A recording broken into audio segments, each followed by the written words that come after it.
El espectáculo del combate de gladiadores romanos captura la imaginación del público y suscita un interés académico significativo.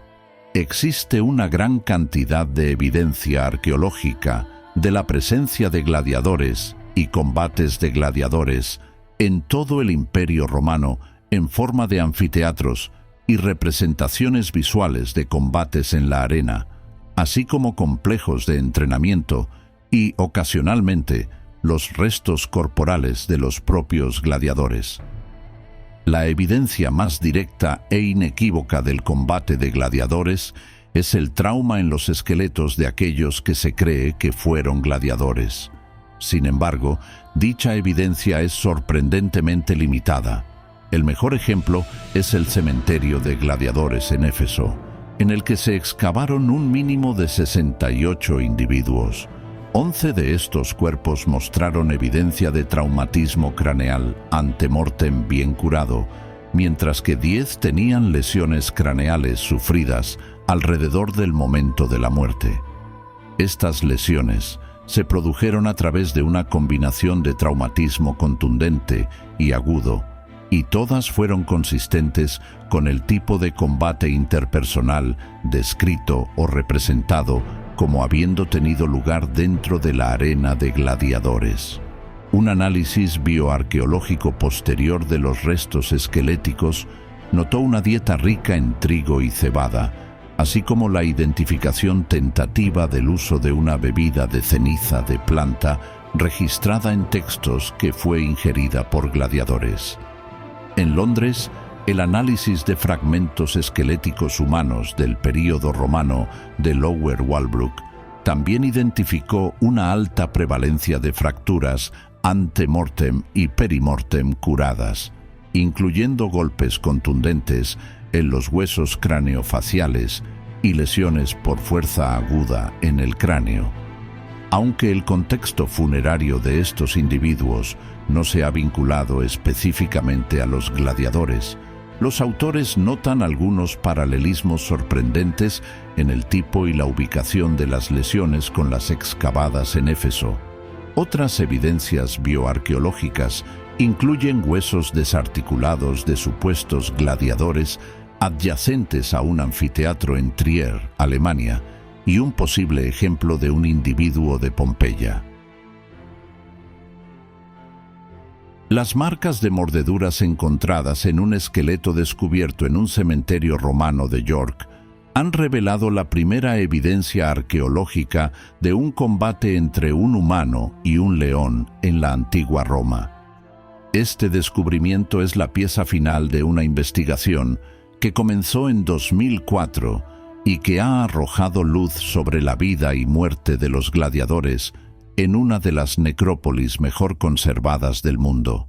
El esqueleto, perteneciente a un hombre de entre 26 y 35 años, fue excavado en Driffield Terrace, un cementerio romano de 1800 años de antigüedad, ubicado junto a la vía que conectaba York con Tadcaster. En 2010, los investigadores anunciaron el análisis de 82 esqueletos de hombres jóvenes y robustos, cuyas características, como marcas de violencia curada y un desarrollo muscular inusual, sugerían que se trataba de gladiadores. La clave definitiva llegó con el hallazgo de heridas de mordedura en uno de los esqueletos. Según Malin Holst, osteoarqueóloga de la Universidad de York, las marcas coinciden con las de un león, lo que confirma que estos hombres eran gladiadores y no soldados o esclavos, como se pensó inicialmente. Esta es la primera confirmación osteológica de la interacción entre humanos y grandes carnívoros en un contexto de combate o espectáculo en el mundo romano, explicó Holst. La herida, comparada con mordeduras de un león en un zoológico, no mostraba signos de curación, lo que sugiere que fue la causa de su muerte.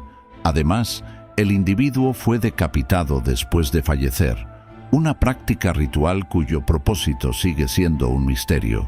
El análisis de sus restos también reveló que sufrió problemas de columna por sobrecarga, inflamación en el pulmón y el muslo, y malnutrición en la infancia, de la que se recuperó. Los expertos creen que este hombre era un bestiarius, un tipo de gladiador que luchaba contra animales salvajes. A diferencia de lo que se suele imaginar, estos combates no solo ocurrían en el Coliseo de Roma, sino también en ciudades periféricas como York, donde probablemente existió un anfiteatro aún no descubierto. Tenemos la imagen mental de estos espectáculos en Roma, pero estos hallazgos demuestran que llegaron mucho más allá, señaló Holst. York albergó eventos de gladiadores hasta el siglo IV después de Cristo, posiblemente debido a la presencia de altos mandos militares y políticos, como el emperador Constantino, quien se autoproclamó gobernante en la ciudad en el año 306 después de Cristo. Aunque los combates eran violentos, los dueños de los gladiadores no querían que murieran. Eran deportistas caros, similares a los futbolistas actuales, explicó Holst. Se les entrenaba para ganar, y si fallecían, a menudo se les enterraba con ofrendas para el más allá. Esto se observa en algunas tumbas de Driffield Terrace, donde los cuerpos aparecen acompañados de huesos de caballo y otros objetos. Para Tim Thompson, profesor de la Universidad Maynooth, este hallazgo cambia la percepción de la cultura romana. Durante años dependimos de textos históricos y arte. Ahora tenemos evidencia física directa de estos espectáculos.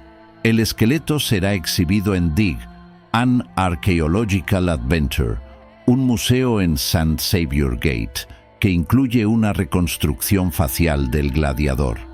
David Jennings, director de York Archaeology, destacó la importancia del descubrimiento.